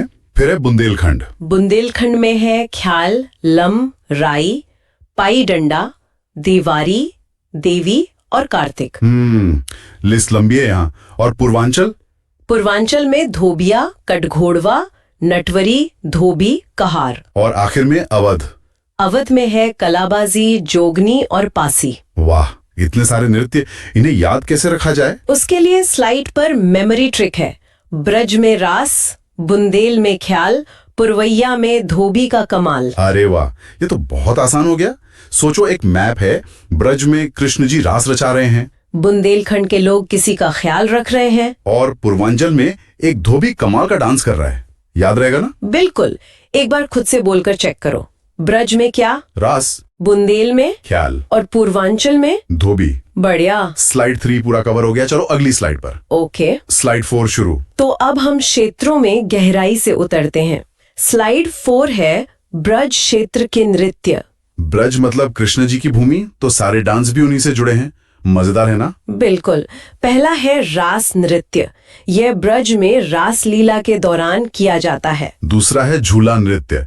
ये सावन माह में मंदिरों में बड़े उल्लास के साथ होता है। और तीसरा मयूर नृत्य। इसमें नर्तक मोर पंख के वस्त्र पहनकर मोर की तरह नृत्य करते हैं। कृष्ण, सावन, मोर सब जुड़ा हुआ है। और इसकी भी एक ट्रिक है। हाँ, स्लाइड की ट्रिक है। सावन के झूले में मयूर ने रास रचाया। क्या बात है! कल्पना करो, सावन का महीना है, एक झूला पड़ा है, उस पर एक मोर नाच नाच के रास लीला कर रहा है। बिल्कुल। सावन से झूला नृत्य, मयूर से मयूर नृत्य और रास से रास नृत्य। और ये सब कहाँ? ब्रज में। एकदम सही। स्लाइड 4 पूरा कवर हो गया। चलो अगली स्लाइड पर। चलिए, स्लाइड 5 शुरू। स्लाइड 5। अब हम आ गए हैं बुंदेलखंड पर। टाइटल है बुंदेलखंड संस्कार और उत्सव पार्ट 1। पहला है ख्याल नृत्य। ये पुत्र जन्मोत्सव पर होता है। इसमें रंगीन कागजों और बांसों से मंदिर बनाकर सिर पर रखते हैं। ये हमने पिछली स्लाइड में देखा था। दूसरा है राई नृत्य। ये बुंदेलखंड की महिलाओं, खासकर बेड़िया जनजाति द्वारा किया जाता है। और कब होता है? श्री कृष्ण जन्माष्टमी पर। हाँ, और इसका एक उपनाम भी है। इसे बुंदेलखंड का मयूर भी कहते हैं। ये एक बहुत जरूरी एग्जाम पॉइंट है। बुंदेलखंड का मयूर किसे कहते हैं? राई नृत्य को, ये याद रखना। बिल्कुल। और तीसरा है दीप नृत्य। ये अहीरों द्वारा किया जाता है, सिर पर अनेकों दियों से सजा कलश या थाल रखकर। कमाल का संतुलन चाहिए होता होगा इसमें तो। जाहिर है। और इन तीनों के लिए भी एक ट्रिक है। क्या है? पढ़िए जरा। ट्रिक है ख्याल रखना बेटे का, राई जैसी दीप जलाना। अरे वाह! एक माँ अपने बेटे से कह रही है, बेटा अपना ख्याल रखना, मतलब ख्याल नृत्य। और उसके लिए राई के दाने जैसी छोटी छोटी दीप जला रही है। मतलब राई और दीप नृत्य। और ये तीनों कहाँ के हैं? बुंदेलखंड के। बहुत बढ़िया है ना आसान? स्लाइड 5 पूरा कवर हो गया। चलो अगली स्लाइड पर। Okay, next. स्लाइड 6 शुरू। स्लाइड 6 पर भी बुंदेलखंडी है। बुंदेलखंड एक्शन और भक्ति पार्ट 2। अब देखो, बुंदेलखंड में एक्शन और भक्ति का कॉम्बिनेशन। हाँ बिल्कुल। पहला है पाई डंडा। ये अहीरों द्वारा किया जाता है और ये गुजरात के डांडिया के समान है। अच्छा, ये इंटरेस्टिंग है। अगला है कार्तिक नृत्य। ये कार्तिक माह में होता है, जिसमें नर्तक श्री कृष्ण और गोपियों का रूप धरकर नाचते हैं। फिर है देवी नृत्य। इसमें एक नर्तक देवी का रूप धरता है और बाकी सब उसके सामने नृत्य करते हैं। और एक और है शौरा या मैरा। ये किसानों द्वारा फसल काटते समय हर्ष प्रकट करने के लिए किया जाता है। मतलब एक्शन भी, भक्ति भी और खुशी भी, सब कुछ है। और ट्रिक भी है। स्लाइड की ट्रिक कहती है कार्तिक में देवी के सामने डंडा लेकर शोर मचाओ। वाह! विजुअलाइज करो, कार्तिक का महीना है। हाँ। कार्तिक नृत्य, देवी माँ की मूर्ति है, देवी नृत्य। और भक्त लोग उनके सामने डंडा लेकर पाई डंडा खुशी से शोर मचा रहे हैं। हाँ। शौर नृत्य। और ये सब भी बुंदेलखंड में। बिल्कुल। अभी पूछ ले तो क्या लिखोगे? पाई डंडा कहाँ का है? बुंदेलखंड। याद हो गया? बहुत अच्छे। स्लाइड 6 पूरा कवर हो गया। चलो अगले स्लाइड पर। Let's go. स्लाइड 7 शुरू। अब हम आ गए हैं पूर्वांचल में। स्लाइड 7 का टाइटल है पूर्वांचल, धोबी और घोड़े की कहानी। ये तो पूरी कहानी है। पूर्वांचल में धोबी, गधा और घोड़ा सब नाच रहे हैं। अरे वाह! हाँ। पहला है धोबिया नृत्य। ये धोबी समुदाय द्वारा किया जाता है। इसकी खास बात यह है कि एक नर्तक धोबी और दूसरा गधा बनता है, जो लकड़ी का होता है। उनके बीच का संबंध दिखाया जाता है। कितना मजेदार कॉन्सेप्ट है। दूसरा है कठघोड़वा। ये मांगलिक अवसरों पर होता है। इसमें एक कृत्रिम घोड़ी, मतलब आर्टिफिशियल हॉर्स शेल के भीतर नर्तक होता है और नाचता है। अच्छा। और तीसरा है नटवरी। जी, ये अहीरों द्वारा किया जाता है, नखुल्ले और गीतों पर। इन तीनों को जोड़ने वाली भी कोई कहानी होगी। ट्रिक है ना। स्लाइड की ट्रिक कहती है धोबिया अपने गधे और काठ के घोड़े को लेकर नट बन गया। वाह! एक धोबी है, धोबिया, वो अपने गधे के साथ है और उसने एक लकड़ी का घोड़ा भी ले रखा है और करतब दिखा रहा है जैसे कोई नट हो, नटवरी। और ये तीनों कहाँ के हैं? पूर्वांचल के। याद हो गया। बहुत बढ़िया। स्लाइड 7 पूरा कवर हो गया। चलो अगली स्लाइड पर। नेक्स्ट। स्लाइड 8 शुरू। स्लाइड 8 है आदिवासी नृत्य, सोनभद्र और मिर्जापुर। ये बहुत महत्वपूर्ण है। हाँ बिल्कुल। पहला है कर्मा। ये सोनभद्र और मिर्जापुर में होता है। और जनजाति कौन सी है? खरवार। खरवार आदिवासी समूह। ये एग्जाम पॉइंट है। कर्मा नृत्य बहुत महत्वपूर्ण है। क्षेत्र सोनभद्र और मिर्जापुर और जनजाति खरवार। जरूर याद रखेंगे। अगला है ठड़िया। ठड़िया सोनभद्र में होता है। संतान की कामना पूरी होने पर सरस्वती जी के चरणों में ये नृत्य किया जाता है। और तीसरा है चोला। ये मिर्जापुर और सोनभद्र दोनों जगह होता है, अच्छी वर्षा और फसल के लिए। मतलब ये नृत्य सीधे सीधे प्रकृति और आस्था से जुड़े हैं। बिल्कुल, और ट्रिक भी इसी पर आधारित है। सोनभद्र में कर्म अच्छा करो, फसल अच्छी होगी। बहुत खूब। सोचो, सोनभद्र के लोग कह रहे हैं कि अच्छे कर्म करोगे तो सरस्वती माँ की कृपा से संतान ठड़िया भी होगी और अच्छी फसल चोलर भी होगी। सब कुछ एक ही लाइन में जुड़ गया। एकदम। स्लाइड 8 पूरा कवर हो गया। चलो अगली स्लाइड पर। चलिए, स्लाइड 9 शुरू। स्लाइड 9 है विशेष समुदाय और अनोखे नृत्य। हाँ, इसमें कुछ स्पेसिफिक जातियों और क्षेत्रों के नृत्य हैं। पहला है पासी। ये पासी जाति द्वारा किया जाता है। इसमें 7 अलग अलग मुद्राएं होती हैं और इसकी लय युद्ध की भांति होती है। दूसरा है धीवर। ये कहार जाति द्वारा शुभ अवसरों जैसे शादी पर किया जाता है। फिर है कलाबाजी। ये अवध क्षेत्र का है। इसका वाद्य यंत्र है मोरबाजा। इसमें कच्ची घोड़ी पर बैठकर मोरबाजा बजाते हैं। और चौथा है चौरसिया। ये जौनपुर के कहारों द्वारा किया जाता है। मतलब धीवर और चौरसिया दोनों कहार जाति से जुड़े हैं। जी, और इन सबको याद रखने के लिए भी एक फिल्मी ट्रिक है। बताइए। पासी ने युद्ध किया, कहार ने शादी और अवध के बाजीगर ने बाजा बजाया। हाँ, एक फिल्मी सीन सोचो। पासी जाति युद्ध कर रही है, पासी नृत्य। दूसरी तरफ कहार जाति शादी में नाच रही है, धीवर नृत्य। और अवध का एक बाजीगर घोड़े पर कलाबाजी दिखा रहा है, कलाबाजी नृत्य। सब याद। स्लाइड 9 पूरा कवर हो गया। चलो अगली स्लाइड पर। ओके, स्लाइड 10 शुरू। स्लाइड 10। अब हम आ गए हैं नाटक, स्वांग और व्यंग्य। Drama and satire. और इसमें सबसे पहला नाम है नौटंकी का। नौटंकी लोकगीत और लोक नृत्य का मिश्रण है। इसमें पौराणिक नाटक होते हैं और इसकी 2 शैलियां हैं, हाथरस और कानपुर। ये एक बहुत ही जरूरी एग्जाम पॉइंट है। नौटंकी की 2 फेमस शैलियां कौन सी हैं? हाथरस और कानपुर। बिल्कुल। अगला है नकल। ये भांडों द्वारा की जाने वाली मिमिक्री या व्यंग्य है, सटायर है, बहुत मनोरंजक होती है। फिर है दादरा। इसमें मुख्य रूप से होंठ हिलाना मतलब लिप सिंकिंग गायकों के साथ होता है। और आखिर में है जोगिनी। ये अवध में रामनवमी पर होता है। पुरुष महिलाओं का रूप धरकर नृत्य करते हैं। अच्छा, और इन सब की ट्रिक क्या है? ट्रिक थोड़ी फिलोसॉफिकल है। नौटंकी और नकल करना जोगियों का काम नहीं। वाह, एक सच्चा जोगी सोचो, क्या वो नौटंकी करेगा? नहीं। क्या वो किसी की नकल उतारेगा? नहीं। तो नौटंकी, नकल और जोगिनी ये सब अलग अलग कलाएं हैं। याद रहेगा? बहुत अच्छे। स्लाइड 10 पूरा कवर हो गया। चलो अगली स्लाइड पर। और अब आखिरी स्लाइड। स्लाइड 11 शुरू। स्लाइड 11 है महत्वपूर्ण तथ्य, रिवीजन एंड समरी। चलो फटाफट रिवीजन करते हैं। इसमें कुछ स्पेशल फैक्ट्स हैं। हाँ, पहला है मयूर पंख व दीवारी नृत्य। यह ब्रज की लठमार होली की तरह है। यह बुंदेलखंड के चित्रकूट में दीपावली पर लाठी डंडे से एक तरह का युद्ध प्रदर्शन होता है, जिसे दांदर भी कहते हैं। ओके, और अब है क्विक मैच। ये तो एग्जाम में सीधा सीधा आता है। बिल्कुल। चलो मैच करते हैं। चरकुला, ब्रज, कर्मा सोनभद्र और जनजाति खरवार, नौटंकी, हाथरस और कानपुर, चोलार, मिर्जापुर वर्षा के लिए। और एक नैरा है ढरकरी। यह है सोनभद्र की जनजाति का। इसे भी याद रखना है। एकदम सही। वाह, क्या जबरदस्त डांस टूर था उत्तर प्रदेश का। मजा आ गया। सही में बहुत कुछ सीखने को मिला। पार्ट 4 की सारी स्लाइड कवर हो गई। हाँ, एक भी नहीं छूटी। और पार्ट 5 में रंगमंच और नाट्य संस्थाओं के थांसू ट्रिक्स लेकर आ रहे हैं। तो तैयारी पूरी रखिएगा। जेनजी प्रेप के साथ जुड़े रहो। चलो अगले पार्ट में मिलते हैं।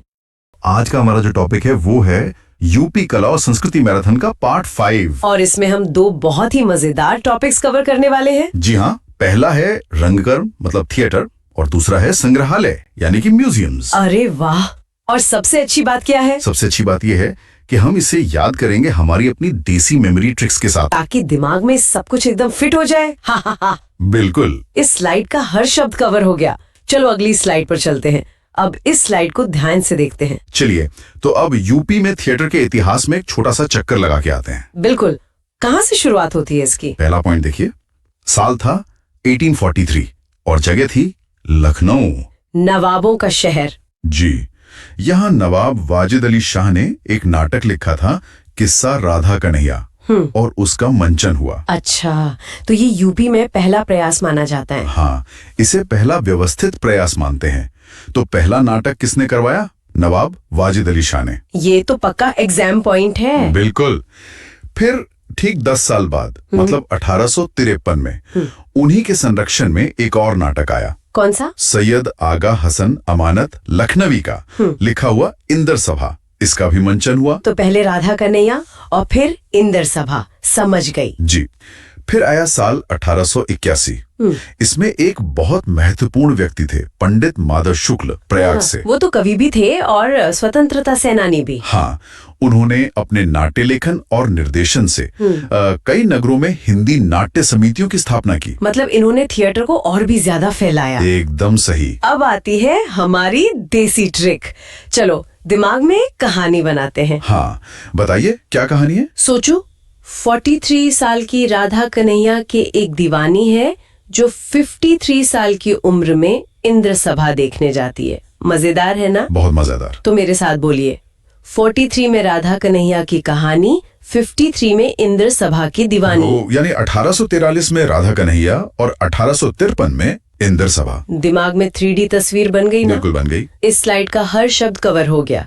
चलो अगली स्लाइड पर चलते हैं। अब इस स्लाइड को ध्यान से देखते हैं। तो इतिहास के बाद अब आ जाते हैं मॉडर्न थिएटर पर। आधुनिक रंगकर्म एवं अकादमियां। पहला पॉइंट देखिए, साल है 1943। इसमें बनी इप्टा यानी IPTA। भारतीय जन नाट्य संघ, ये नाम तो बहुत सुना है। जी, ये द्वितीय विश्व युद्ध के बाद जो वामपंथी और प्रगतिशील कलाकार और बुद्धिजीवी थे, उनके द्वारा स्थापित की गई थी। अच्छा, और इसकी शाखाएं कहाँ-कहाँ थी? इसकी शाखाएं आगरा, मेरठ, कानपुर, लखनऊ जैसे सभी बड़े नगरों में स्थापित की गई। ये तो डायरेक्ट क्वेश्चन बन सकता है। बिल्कुल। फिर आया साल 1963। इसमें उत्तर प्रदेश संगीत नाट्य भारती की स्थापना हुई, जिसे अब राज्य की संगीत नाटक अकेडमी भी कहते हैं। हाँ, और फिर 1975 में उत्तर प्रदेश में भारतेंदु नाट्य अकादमी की स्थापना की गई। ये तीनों ही साल बहुत जरूरी लग रहे हैं। बहुत ज्यादा। चलो तो इन्हें याद करने के लिए हमारी देसी ट्रिक देखते हैं। एक लाइन में सब याद। बताइए। मेरे साथ बोलिए।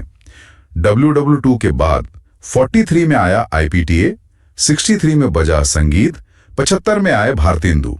अरे वाह। अरे वाह, ये तो बहुत आसान हो गया। एक बार फिर से।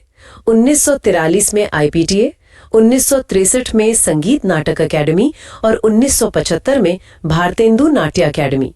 हो गया ना याद? एकदम पक्का याद हो गया। इस स्लाइड का हर शब्द कवर हो गया। चलो अगली स्लाइड पर चलते हैं। अब इस स्लाइड को ध्यान से देखते हैं। चलिए अब यूपी थिएटर के कुछ सितारों से मिलते हैं। प्रमुख व्यक्तित्व और पत्रिकाएं। प्रमुख रंगकर्मियों में नाम आता है अनिल कुमार थपलियाल, राज बिसारिया, सूर्य मोहन कुलश्रेष्ठ, ये तीनों लखनऊ से हैं। और एक नाम गोरखपुर से भी है। जी, श्रीमती गिरीश रस्तोगी। इन सब ने राष्ट्रीय स्तर पर अपनी पहचान बनाई है। बहुत बढ़िया। अब पत्रिकाओं की बात करते हैं। पहली पत्रिका 1953-54 में इप्टा यानी IPTA आगरा ने रंगकर्म शीर्षक से प्रकाशित की थी। अच्छा, और बाद में इसका नाम बदल गया? हाँ, बाद में ये अभिनय के नाम से प्रकाशित हुई। ठीक है, और अगली? जुलाई 1977 में ऊपरा संगीत नाटक अकादमी ने छाया नट नाम की एक त्रैमासिक मतलब क्वार्टरली मैगजीन शुरू की। छाया नट, ये नाम याद रहेगा। फिर वर्ष 2000 में वर्तमान साहित्य जो गाजियाबाद से निकलता है, उसने शताब्दी नाटक नाम का एक विशेषांक निकाला। और 2001 में? वर्ष 2001 में प्रमुख संस्कृति कर्मी शंखा बंदोपाध्याय ने वसुधा का संपादन किया। इतने सारे नाम, इनको कैसे याद रखें? इसके लिए पेश है हमारी देसी ट्रिक। एक मजेदार लाइन। बताइए। सोचो, आगरा का अभिनय, अकादमी का छाया नट। हाँ, यहाँ संकट शब्द सिर्फ ट्रिक को पूरा करने के लिए है। बिल्कुल। एक बार मेरे साथ बोलो फटाफट। आगरा का अभिनय, अकेडमी का छाया नट, गाजियाबाद की शताब्दी, वसुधा का संकट। बहुत खूब। इस स्लाइड का हर शब्द कवर हो गया। चलो अगली स्लाइड पर चलते हैं। अब इस स्लाइड को ध्यान से देखते हैं। अब बात करते हैं यूपी के लोकनाट्य यानी फोक थिएटर की। इसमें तो सबसे पहले रामलीला, रासलीला और नौटंकी का नाम आता है। जी, ये प्रदेश के प्रतिनिधि लोकनाट्य के रूप में अभिहित किए जाते हैं। रामलीला के बारे में क्या खास है? देखिए, रामलीला का अपना कोई एक मानक रूप नहीं है। अच्छा। हाँ, रामलीला अपनी हस्तगत परंपरा और अनुशासन से बंधी होने के कारण अपनी गायकी और अभिनय की पारंपरिक शैली में ही रहती है। समझ गए। अब आते हैं नौटंकी पर। हाँ, और यहाँ से एक बहुत जरूरी एग्जाम पॉइंट बनता है। वो क्या? नौटंकी का स्वरूप मूलतः वीथी नाटक का है। इसे दिमाग में चिपका लो। विथी। अगर अभी एग्जाम में पूछे कि नौटंकी का मूल स्वरूप क्या है तो क्या लिखोगे? विथी, बिल्कुल सही। और ये नौटंकी कला केंद्र क्या है? ये नौटंकी कलाकारों के वजूद को कायम रखने के लिए स्थापित एक संस्थान है जो सचेष्ट है। ठीक है, तो सबसे जरूरी बात जो याद रखनी है, IMP, नौटंकी का मूल स्वरूप इज इक्वल टू विथी। इस स्लाइड का हर शब्द कवर हो गया। चलो अगली स्लाइड पर चलते हैं। अब इस स्लाइड को ध्यान से देखते हैं। चलो अब फटाफट यूपी की मुख्य नाट्य संस्थाएं देख लेते हैं कि वो कहाँ है। ठीक है, एक क्विक राउंड। भारतीय जन नाट्य संघ आगरा में, साधना नाट्य कला केंद्र गाजियाबाद में, यायावर लखनऊ में, नेहरू बाल भवन प्रयागराज में, अभिनय ज्योति वाराणसी में, स्वास्तिक मथुरा में, रूपांतर गोरखपुर में, श्री नाट्यम वाराणसी में और माध्यम नाट्य संस्थान गाजीपुर में। अरे बाप रे, इतनी सारी कैसे याद होंगी? जेनजी प्रेप है तो डरना क्या, हमारे पास है देसी ट्रिक। हाँ, जोड़ी बनाओ। चलिए जोड़ी बनाते हैं। पहली, नेहरू जी का बचपन मतलब बाल कहाँ बीता? प्रयागराज में, तो नेहरू बाल भवन हो गया प्रयागराज में। बिल्कुल। दूसरी, ज्योति और नाट्यम। काशी को ज्योतियों का शहर कहते हैं ना? हाँ, तो अभिनय ज्योति और श्री नाट्यम दोनों वाराणसी में। बहुत बढ़िया। तीसरा, स्वास्तिक का चिन्ह कहाँ सबसे ज्यादा पवित्र माना जाता है? कृष्ण जन्मभूमि मथुरा में, तो स्वास्तिक हो गया मथुरा में। शाबाश। चौथा, माध्यम मतलब मिडिल या बीच। गाजीपुर का नाम देखो, गाजी और पुर के बीच में है। हाँ, तो माध्यम हो गया गाजीपुर। ये तो मजेदार था। और आखिरी, साधना और गाजियाबाद। दोनों में साद और जिया जैसा साउंड आ रहा है। हाँ, साउंड सेम, जी सी। मजेदार है ना? बहुत। इस स्लाइड का हर शब्द कवर हो गया। चलो अगली स्लाइड पर चलते हैं। अब इस स्लाइड को ध्यान से देखते हैं। चलो थिएटर की दुनिया से निकलकर अब म्यूजियम की दुनिया में चलते हैं। उत्तर प्रदेश के संग्रहालय। प्रदेश में जो पुरातात्विक, कलात्मक, ऐतिहासिक या साहित्यिक धरोहरें हैं उन्हें सुरक्षित रखने के लिए राज्य संस्कृति निदेशालय के तहत 16 राज्य के संग्रहालय हैं। 16, ये संख्या याद रखनी होगी। जी, और एक तारीख नोट कर लीजिए, ये डायरेक्ट क्वेश्चन बन सकता है। बताइए। 31 अगस्त 2002 से ये सभी संग्रहालय नवगठित उत्तर प्रदेश संग्रहालय निदेशालय के अधीन आ गए हैं। ठीक है, 31 अगस्त 2002। और ये रहा एक और सुपर इंपॉर्टेंट एग्जाम पॉइंट। क्या है वो? प्रदेश का सबसे पुराना संग्रहालय लखनऊ में स्थित राजकीय संग्रहालय है। अच्छा, लखनऊ वाला सबसे पुराना है। जी, नीचे टेबल में देखिए, उत्तर प्रदेश राज्य संग्रहालय लखनऊ में, राजकीय संग्रहालय मथुरा में और एक और राजकीय संग्रहालय झांसी में। इस स्लाइड का हर शब्द कवर हो गया। चलो अगली स्लाइड पर चलते हैं। अब इस स्लाइड को ध्यान से देखते हैं। चलो अब लिस्ट देखते हैं। पहले बौद्ध और राम कथा से जुड़े म्यूजियम। ठीक है। अंतरराष्ट्रीय राम कथा संग्रहालय एवं आर्ट गैलरी, ये कहाँ होगा? ये तो ऑब्वियस है, अयोध्या में ही होगा। बिल्कुल। अब देखिए राजकीय बौद्ध संग्रहालय कहाँ कहाँ है। 3 जगह दिख रही हैं, गोरखपुर, कुशीनगर और पिपरावा। जी, पिपरावा यानी सिद्धार्थ नगर। इसको याद करने के लिए भी कोई ट्रिक है? बिल्कुल, हमारी देसी ट्रिक है बुद्धिस्ट सर्किट। एक लाइन में याद करो। क्या है लाइन? गोरखपुर, कुशीनगर, पिपरावा, यहाँ है बौद्ध का डेरा। अरे वाह, गोरखपुर, कुशीनगर, पिपरावा, यहाँ है बौद्ध का डेरा। और राम कथा तो ऑब्वियस है अयोध्या। हो गया ना याद? हो गया। अरे वाह, इस स्लाइड का हर शब्द कवर हो गया। चलो अगली स्लाइड पर चलते हैं। यस। अब इस स्लाइड को ध्यान से देखते हैं। अब देखते हैं लोक कला और आजादी से जुड़े म्यूजियम। ठीक है, लोक कला संग्रहालय कहाँ है? ये है लखनऊ में। जनपदीय संग्रहालय है सुल्तानपुर में। और राजकीय पुरातत्व संग्रहालय? वो है कन्नौज में। और राजकीय स्वतंत्रता संग्राम संग्रहालय है मेरठ में। ठीक है, इनको याद करने के लिए भी देसी ट्रिक है, फोक एंड फ्रीडम। बिल्कुल। पहली ट्रिक, स्वतंत्रता की चिंगारी कहाँ से शुरू हुई थी? 1857 में। मेरठ से। तो स्वतंत्रता संग्राम संग्रहालय हो गया मेरठ में। ये तो आसान है। दूसरा, इत्र यानी परफ्यूम की नगरी कौन सी है? कन्नौज। और ये नगरी बहुत पुरानी है। तो पुरानी चीजें कहाँ मिलती हैं? पुरातत्व में। तो कन्नौज मतलब राजकीय पुरातत्व संग्रहालय। क्या बात है। और तीसरा तो सबसे आसान है। कौन सा? सुल्तान का जनपद मतलब सुल्तानपुर। हा हा। हाँ हाँ बिल्कुल सही। इस स्लाइड का हर शब्द कवर हो गया। चलो अगली स्लाइड पर चलते हैं। अब इस स्लाइड को ध्यान से देखते हैं। अब कुछ खास मतलब स्पेशलाइज्ड म्यूजियम देखते हैं। ठीक है, पहला कौन सा है? पहला है डॉक्टर भीमराव अंबेडकर संग्रहालय एवं पुस्तकालय यानी लाइब्रेरी। ये है रामपुर में। रामपुर में, ठीक है। दूसरा है राजकीय जैन संग्रहालय, ये है मथुरा में। और तीसरा? राजकीय पुरातत्व संग्रहालय, ये फर्रुखाबाद में भी है। अच्छा, तो इन तीनों को याद रखने के लिए भी कोई ट्रिक है? जी, एक कविता की तरह बोलिए।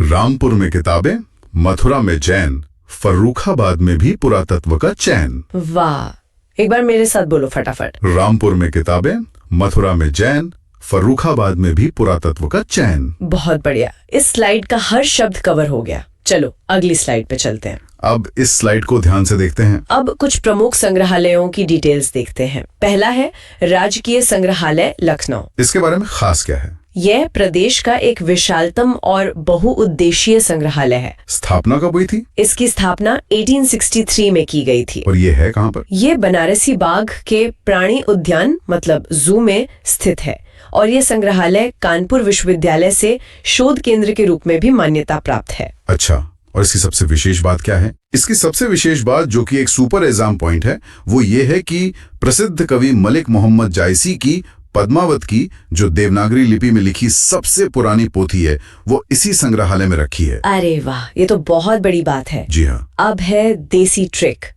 दिमाग में एक नवाब की तस्वीर बनाओ। बना ली। 1863 का नवाब, पद्मावत का ख्वाब, लखनऊ है जनाब। हाँ, बहुत खूब। 63 का नवाब, पद्मावत का ख्वाब। इस स्लाइड का हर शब्द कवर हो गया। चलो अगली स्लाइड पे चलते हैं। अब इस स्लाइड को ध्यान से देखते हैं। लखनऊ के बाद अब चलते हैं मथुरा और वाराणसी। मथुरा और वाराणसी के खजाने। दूसरा है राजकीय संग्रहालय मथुरा। ये एक पुरातत्व संग्रहालय है। इसकी स्थापना कब हुई? स्थापना तो 1874 में हो चुकी थी, पर 1921 में सरकार ने इसे अपने अधिकार में ले लिया। इसमें करीब 5000 पुरानी वस्तुओं का संग्रह है। और सबसे इम्पोर्टेंट पॉइंट है कि इसे कुषाणकालीन कला का सर्वोत्तम संग्रह माना जाता है। अच्छा, नीचे पीली पट्टी में भी लिखा है मथुराइकुस कुषाण आर्ट बेस्ट कलेक्शन। बिल्कुल। अब तीसरा भारत कला भवन वाराणसी। ये वाराणसी में है। इसकी स्थापना कब और कैसे हुई? इसकी स्थापना श्री राय कृष्ण दास के प्रयासों से 1950 में बनारस हिंदू विश्वविद्यालय यानी BHU में हुई। और यहाँ क्या क्या संग्रहित है? यहाँ भारतीय चित्रकारी, वस्त्र, रत्नाभूषण, मुद्राएं, टेराकोटा और पांडुलिपियां, ये सब संग्रहित हैं। इस स्लाइड का हर शब्द कवर हो गया। चलो अगली स्लाइड पर चलते हैं। अब इस स्लाइड को ध्यान से देखते हैं। अब सारनाथ और प्रयागराज के संग्रहालयों की बारी। ठीक है, पहले सारनाथ संग्रहालय। इसकी स्थापना 1904 में हुई। और इसमें विशेष क्या है? इसमें 3री शताब्दी ईसा पूर्व से लेकर 12वीं शताब्दी तक की पुरानी वस्तुओं का भंडार है। वाह। अब इलाहाबाद यानी प्रयागराज संग्रहालय। इसकी स्थापना नगर पालिका द्वारा 1931 में की गई थी। और इसका विषय क्या है? इसमें पुरातत्व, कला और हस्तशिल्प की वस्तुएं संग्रहित हैं। तो इन दोनों के साल याद रखने के लिए भी कोई ट्रिक है? हाँ, सुपर सिंपल देसी ट्रिक। बताइए। 04 में सारनाथ, 31 में इलाहाबाद। बस? हाँ। अरे वाह, एक बार बोलो मेरे साथ। 04 में सारनाथ, 31 में इलाहाबाद। बिल्कुल। इस स्लाइड का हर शब्द कवर हो गया। चलो अगली स्लाइड पर चलते हैं। अब इस स्लाइड को ध्यान से देखते हैं। अब बच्चों और वीरों की नगरी की बात करते हैं। बाल संग्रहालय और झांसी। छठा है मोतीलाल नेहरू बाल संग्रहालय जो लखनऊ में है। इसकी स्थापना कब हुई? इसकी स्थापना 1957 में मोतीलाल नेहरू मेमोरियल ट्रस्ट द्वारा की गई थी। और इसका उद्देश्य क्या है? इसका उद्देश्य है बालकों के विकास के लिए ज्ञान, विज्ञान और संस्कृति संबंधी कक्ष बनाना। बहुत अच्छा। अब 7वां राजकीय संग्रहालय झांसी। इसकी स्थापना 1978 में हुई। और इसका उद्देश्य? इसका उद्देश्य है सांस्कृतिक विभाग द्वारा जो भी धरोहरें हैं उनका अधिग्रहण, संरक्षण, प्रदर्शन और उन पर शोध करना। अब इन सालों को याद करने के लिए भी कोई ट्रिक होगी? बिल्कुल, एक क्रांतिकारी देसी ट्रिक। बताइए। 57 की क्रांति नहीं, 57 का बाल संग्रहालय लखनऊ में। हाँ ठीक है। और 78 में झांसी का रक्षक। यानी 1957 में बाल संग्रहालय और 1978 में झांसी संग्रहालय। याद हो गया? एकदम। इस स्लाइड का हर शब्द कवर हो गया। चलो अगली स्लाइड पे चलते हैं। अब इस स्लाइड को ध्यान से देखते हैं। और इसी के साथ हमारा पार्ट 5 कंप्लीटेड। वूहू, बहुत बढ़िया, जेंजी प्रेप के चैंपियंस।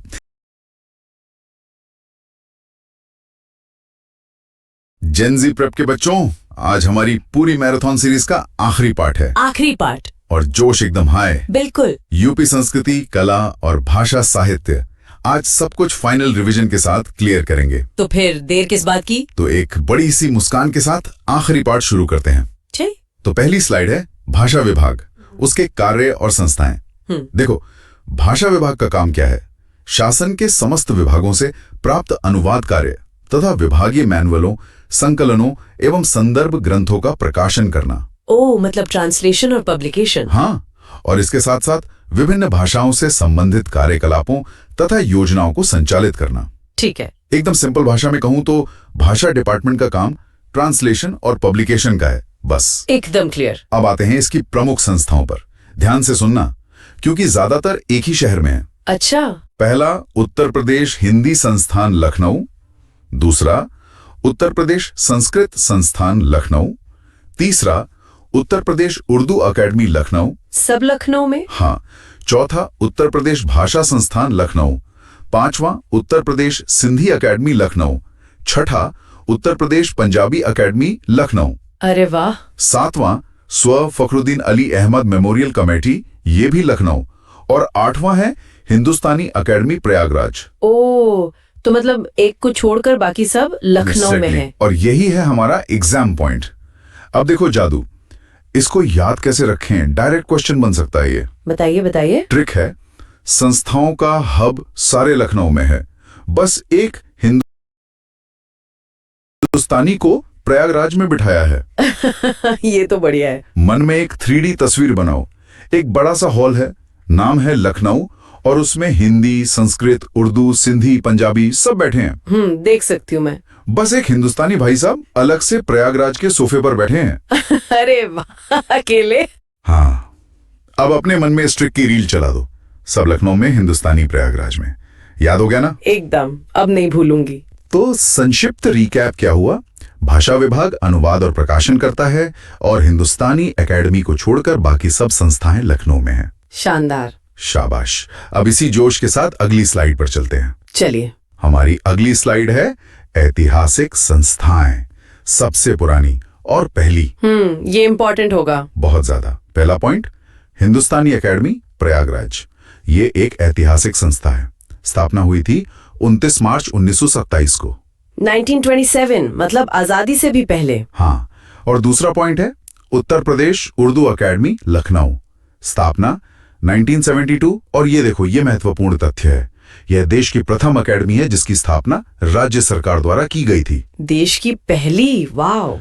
तो सबसे पुरानी हुई हिंदुस्तानी एकेडमी 1927 की, और देश की पहली स्टेट फंडेड उर्दू अकेडमी हुई 1972 वाली। ठीक है, पर ये साल याद कैसे रहेंगे? 27 और 72? अरे उसकी चिंता मत करो, अब इन दोनों सालों को दिमाग में चिपका देते हैं।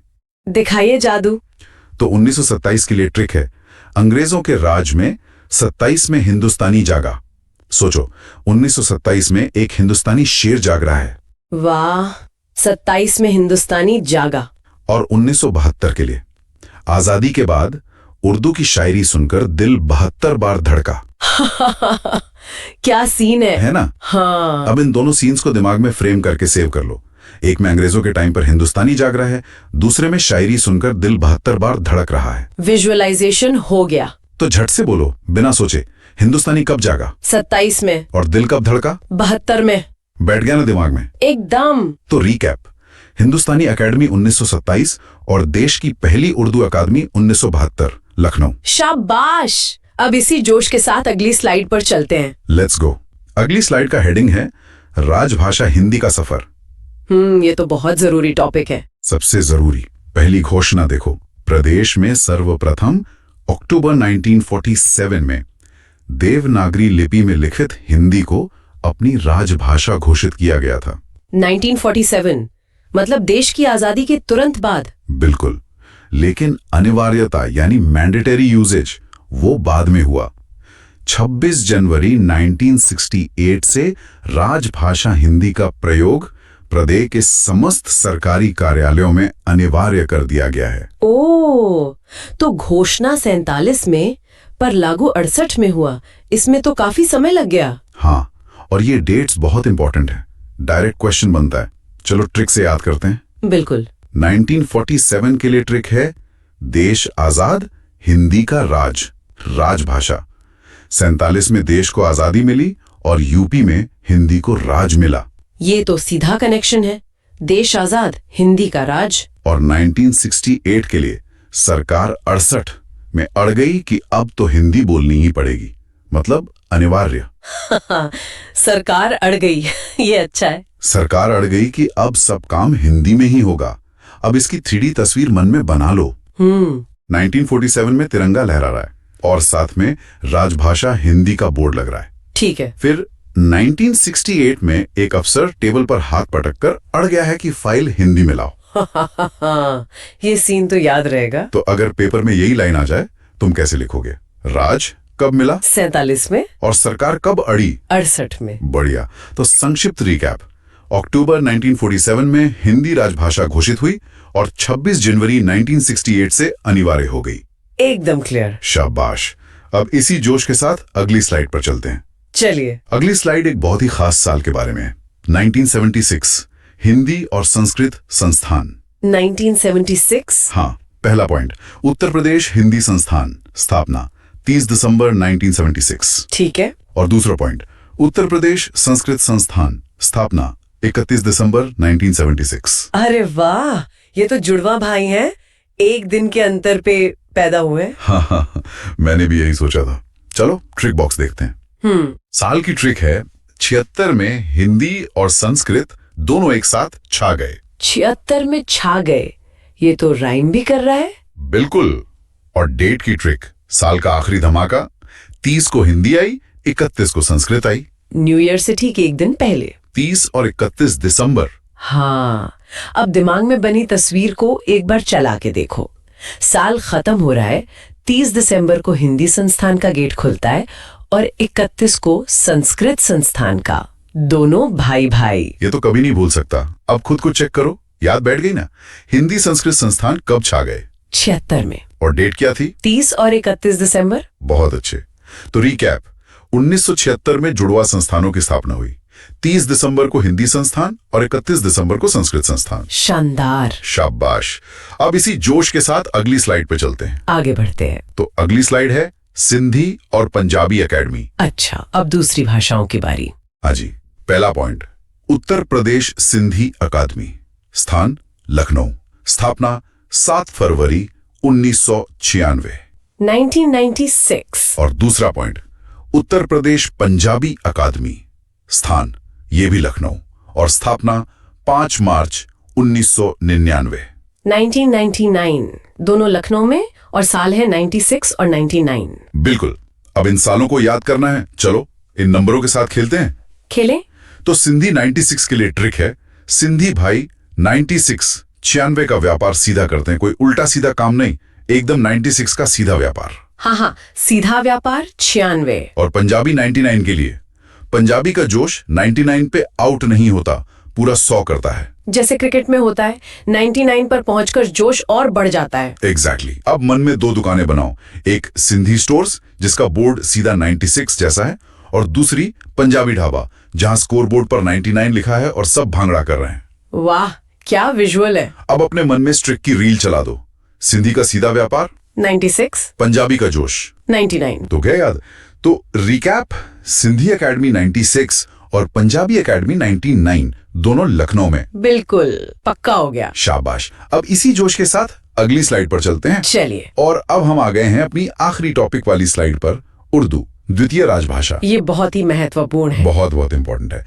तो देखो, वर्ष 1989 में राज्य सरकार द्वारा राजभाषा संशोधन अधिनियम 1989 पारित किया गया 1989। और इसके द्वारा उर्दू को राज्य की द्वितीय राजभाषा घोषित किया गया। यूपी की दूसरी ऑफिशियल लैंग्वेज उर्दू कब बनी? 1989 में। ये साल तो याद रखना ही होगा। और इसको याद रखने की ट्रिक तो और भी प्यारी है। बताइए। 89 में उर्दू को नवाजा गया। अरे वाह, नवाजा। है ना राइमिंग। 89 में उर्दू को सम्मान से नवाजा गया और दूसरी राजभाषा बनाया गया। ये तो बेस्ट ट्रिक है। अब इस सीन को दिमाग में फ्रेम करके सेव कर लो। एक शाही दरबार है, साल है 1989 और उर्दू भाषा को एक ताज पहनाकर नवाजा जागा। बहुत ही खूबसूरत सीन है। तो झट से बोलो, बिना सोचे, उर्दू को कब नवाजा गया? 89 में, यानी 1989 में। परफेक्ट।